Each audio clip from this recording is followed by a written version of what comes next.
नमस्कार।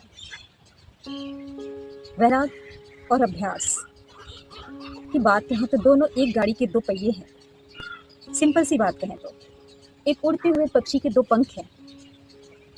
दोनों ही बिना एक दूसरे के नहीं चल सकते हैं। अभ्यास जो निरंतर प्रयास से आता है हमारे जीवन में। जब हम पूर्ण निष्ठा के साथ एक ही दिशा में और श्रद्धा के साथ कार्य करते हैं तो उसे अभ्यास कहते हैं। और उस अभ्यास को पूर्ण करने के लिए हमें वैराग्य धारण करना पड़ता है।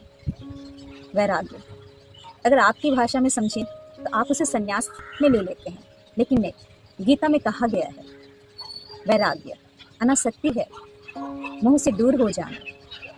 जब आपको मोह ज़्यादा हो जाता है तो आपकी अनासक्ति बढ़ जाती है।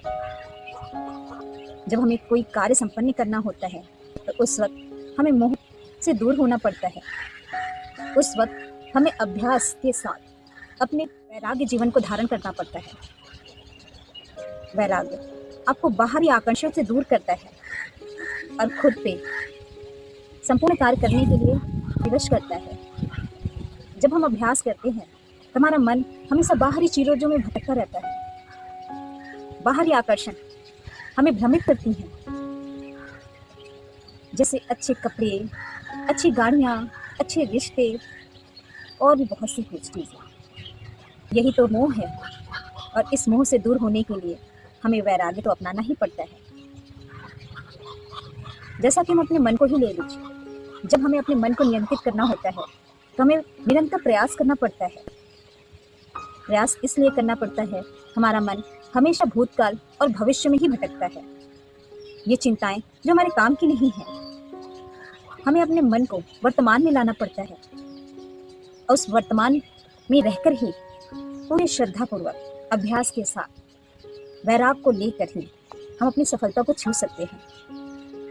जैसे हम अपने शरीर को स्वस्थ रखने के लिए व्यायाम करते हैं और हमारा शरीर मजबूत हो जाता है, वैसे ही हमें अपने मन को नियंत्रित करने के लिए अभ्यास और वैराग का सहारा लेना पड़ता है। यही तो है हमारी सफलता की कुंजी। तो योग में आप अपने मन को नियंत्रित कीजिए और रेगुलर प्रयास कीजिए कि हमारा मन बाहरी आकर्षणों से दूर रहे। अगर आपको कोई चीज़ छोड़नी पड़े तो आपका मन विचलित ना हो। आप अपने मन को धैर्य के साथ वापस लेकर आइए और वहीं से अभ्यास करना शुरू कीजिए।